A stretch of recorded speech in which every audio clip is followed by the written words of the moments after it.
Bonjour, je vous retrouve pour le tirage du samedi 1er février 2024. Je vous propose ce soir un tirage au choix avec soit la bougie, soit le petit village, soit les anges. Je vous laisse choisir et nous allons commencer tout de suite avec la bougie.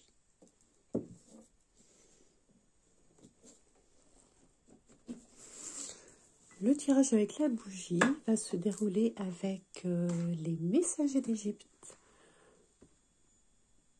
Voilà, aux éditions Arcana Sacra par Iliade. Et nous allons demander une carte conseil pour demain, pour les personnes qui ont choisi la bougie. Voilà. Alors, nous avons deux cartes qui ont sauté. Anubis et Sobek. Alors, Sobek, c'est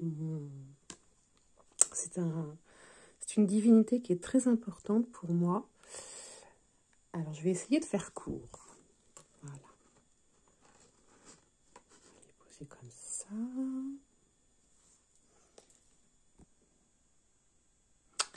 Donc, avec Anubis et Sobek, on est sur un tirage quand même, vous avez vu, assez obscur. J'essaie de mettre un petit peu plus de lumière pour que vous y voyez un petit peu plus clair. Voilà. Donc, on a du vert, là. Là aussi, le dieu crocodile, Anubis. Donc, Anubis, c'est celui qui dépose l'âme dans la balance au moment du jugement divin de la pesée du cœur. Donc, il dépose évidemment l'âme du défunt auprès de la plume de la justice sur les plateaux de la balance et fait part du résultat de la pesée à Osiris. Voilà. On voit quand même qu'il a... Voilà, c'est un pouvoir... c'est un signe de pouvoir. Un signe de pouvoir assez puissant puisque on a quand même un petit peu une faux. Hein. Ça fauche la vie, hein. C'est comme l'imagerie sur la mort. Sachant que les Égyptiens n'avaient pas du tout la même conception que nous de la mort.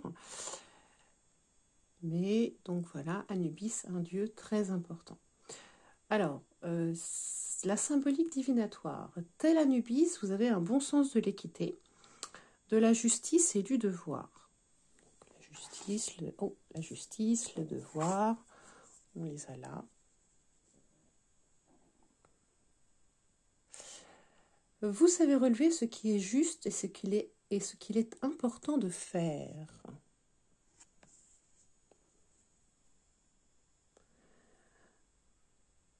Anubis intervient lors des moments de transition d'un statut à un autre. Oui, c'est un peu comme l'arcane son nom, c'est un peu comme la faux. Ainsi, vous vous trouvez dans l'attente d'une évolution et d'une élévation.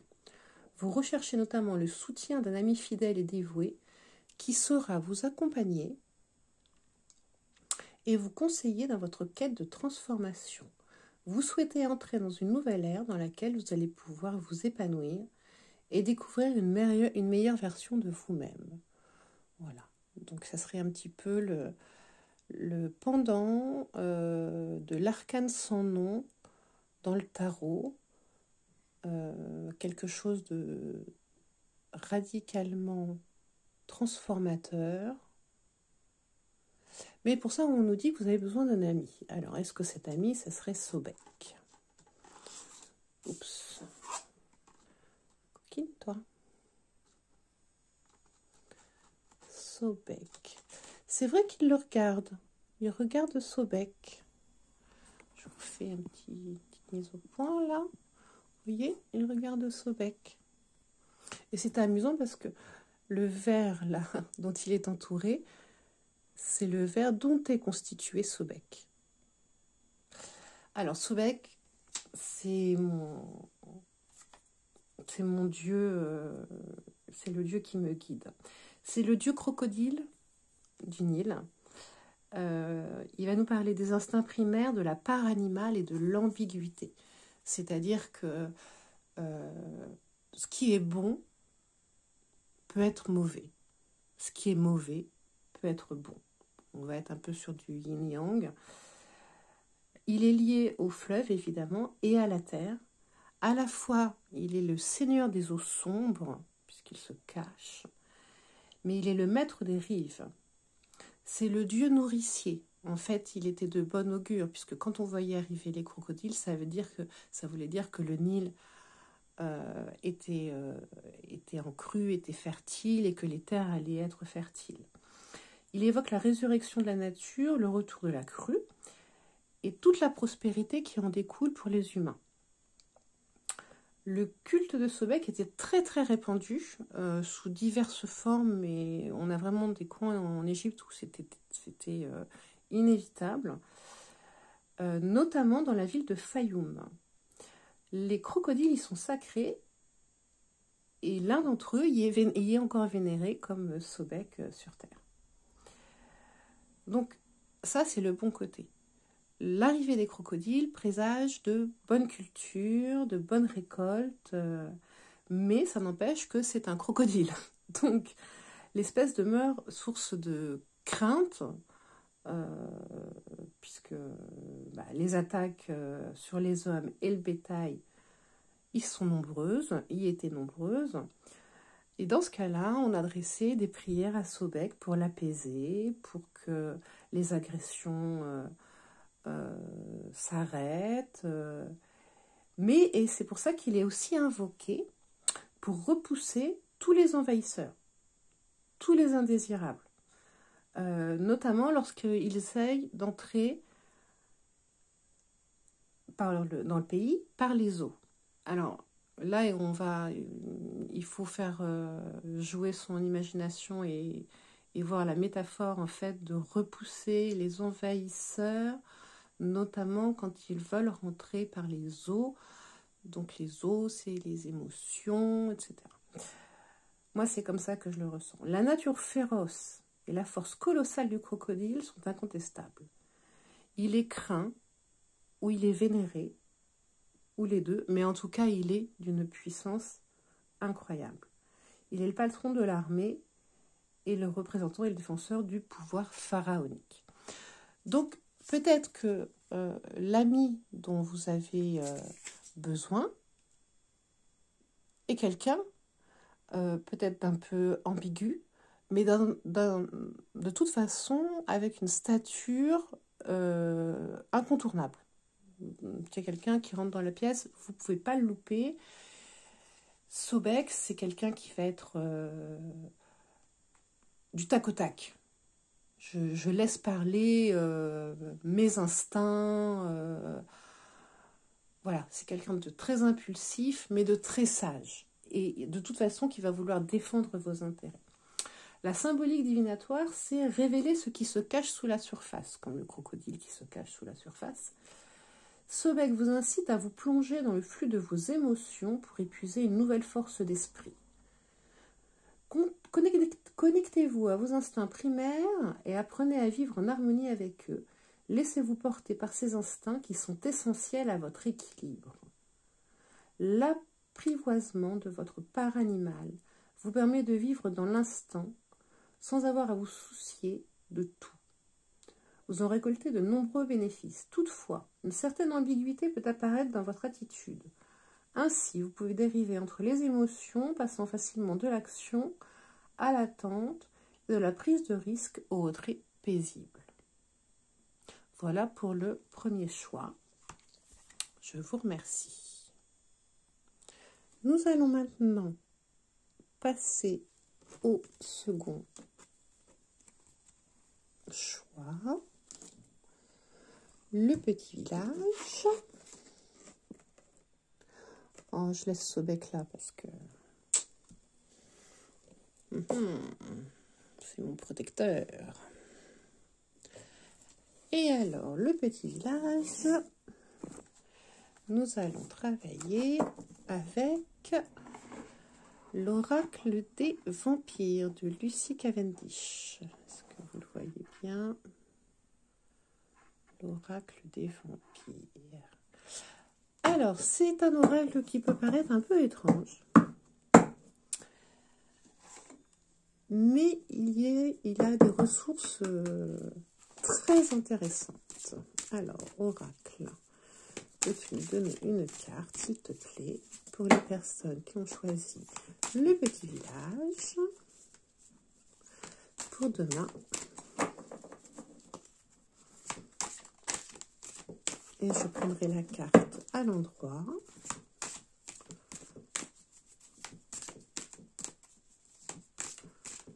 Et délivrerai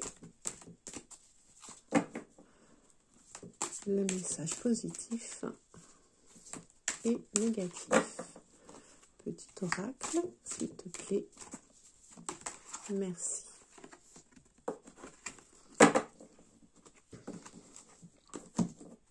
Alors, qu'est-ce que nous avons? Oh, elle me rappelle quelqu'un, cette jeune fille. La rébellion, parvenue, émeute, révolution. Regardez-moi ce regard.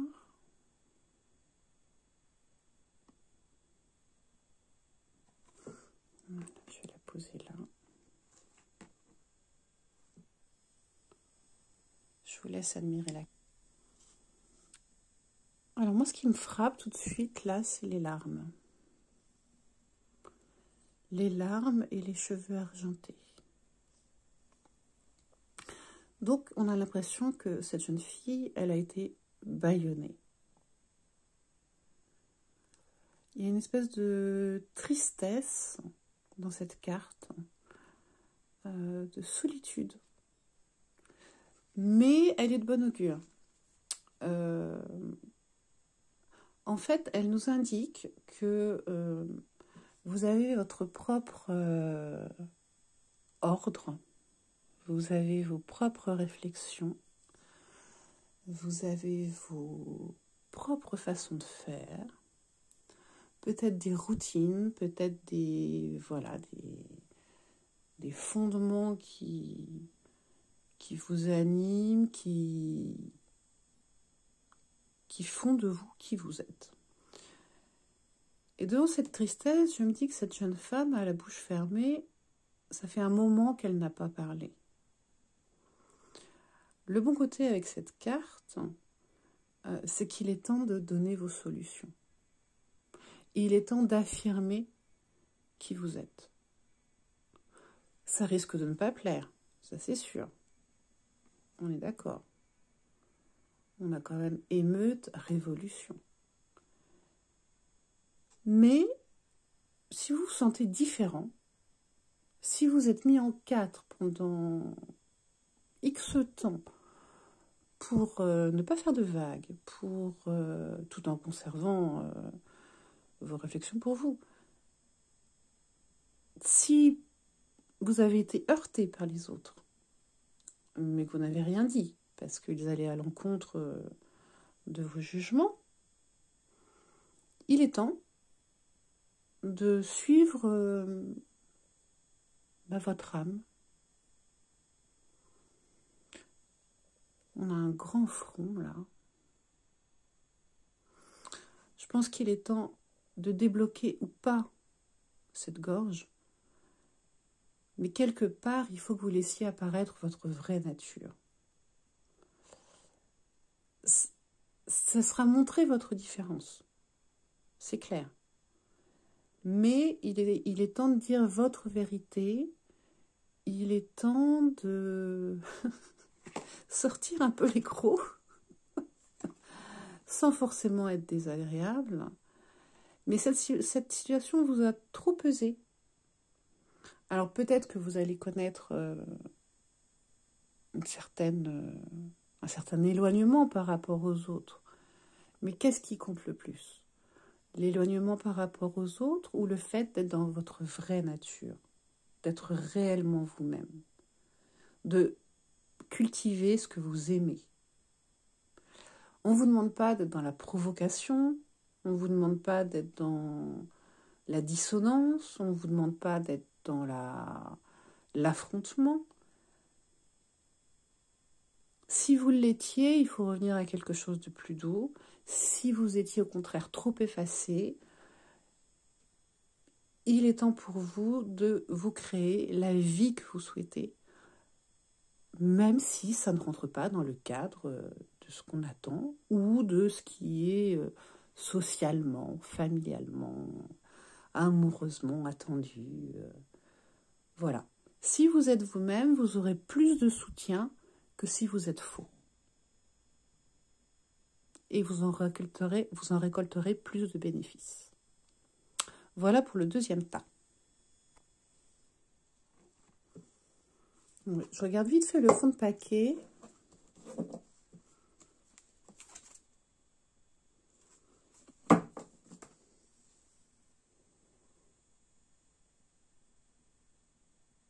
Oh oui, parce qu'en plus, vous avez la connaissance. Vous connaissez toutes les règles, mais ce ne sont pas forcément les vôtres. Les règles de la bienséance. Alors, sans être dans l'outrage, permettez-vous d'être vous-même. Voilà. Pour le deuxième tas. Oh, toi, tu ne vas pas vouloir tenir. Donc, on va te mettre comme ça.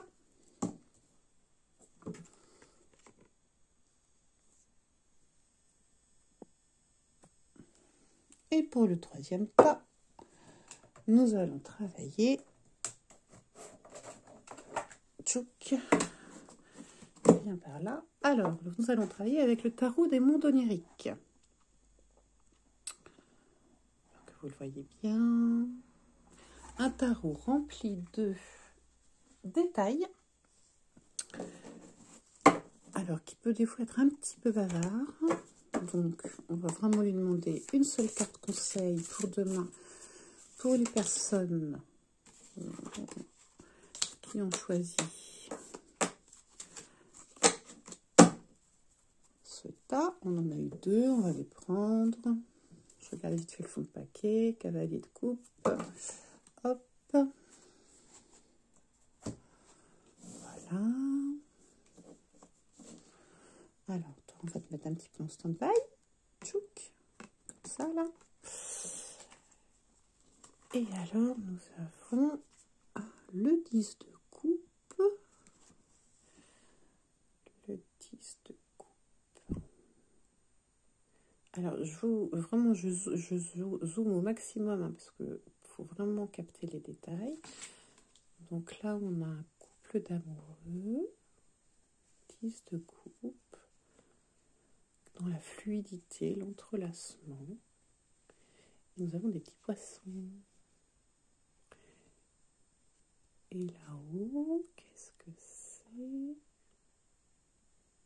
Un petit poisson.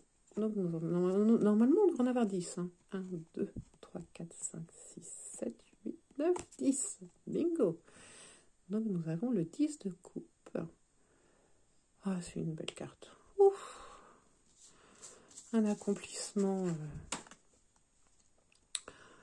dans les sentiments, dans les émotions. Ça va être un vrai régal. Et nous avons le valet de coupe. Ah, valet de coupe. Une sirène. On dirait qu'elle est en train de respirer.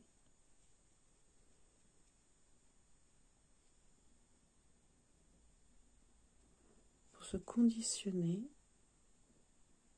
Pour se mettre en conscience. Je pense que c'est un peu comme les anciens devins. Certains chamans aussi. Voilà, elle est installée. Sur sa spirale. Sur sa conque.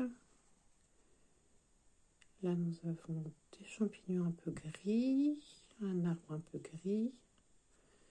Et on retrouve des poissons, mais gris. À mon avis, c'est pas du tout ça qu'elle cherche. Elle cherche à s'échapper, trouver une idée pour s'échapper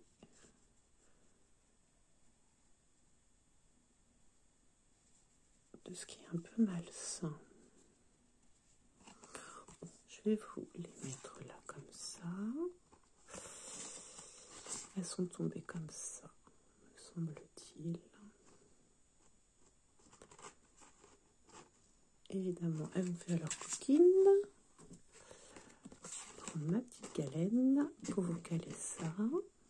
Est-ce que vous voyez bien?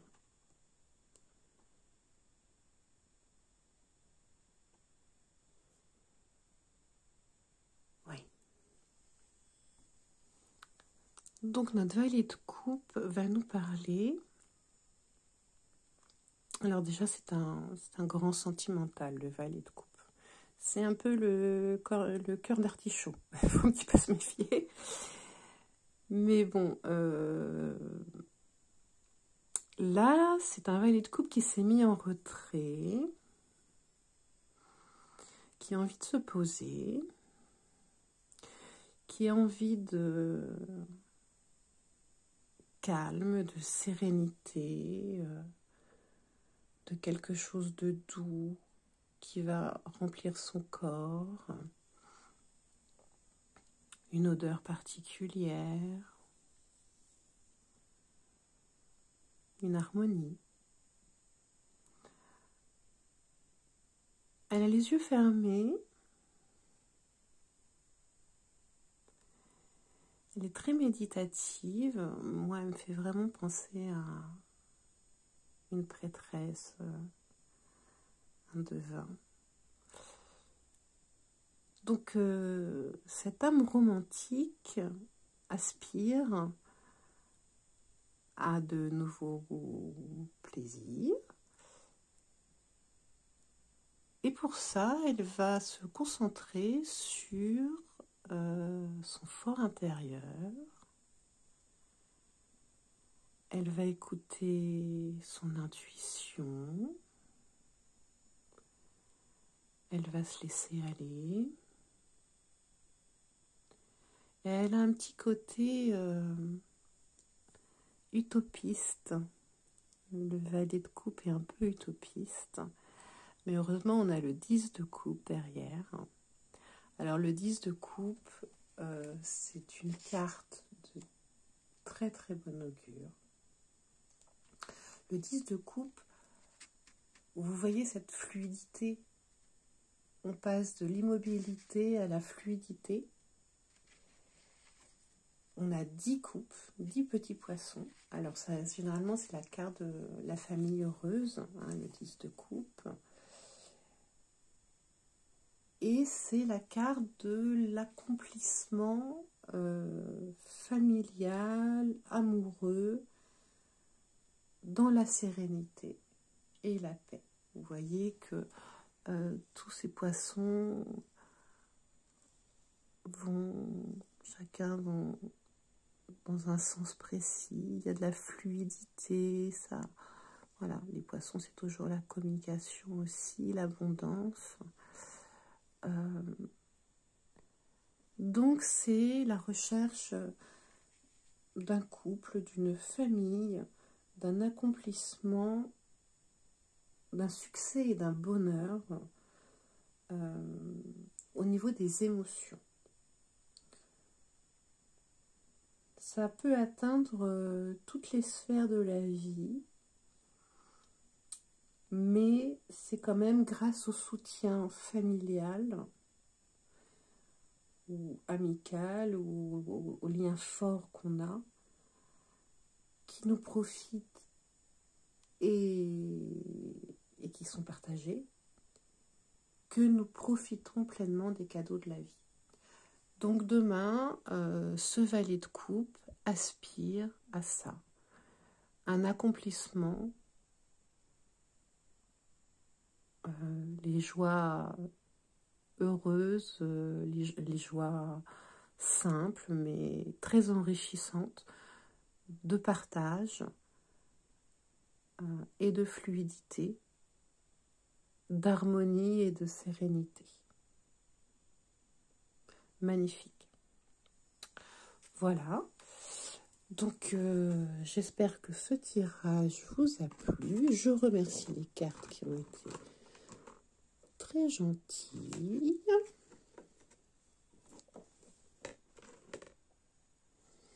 Puisqu'elles ne sont pas tombées par douzaines, je vous remontre. Donc nous avions Anubis, Sobek pour la bougie, la rébellion pour le petit village et le valet de coupe et le 10 de coupe pour les anges. Je vous remercie de votre attention, j'espère que ça vous a plu et puis je vous dis à bientôt. Au revoir.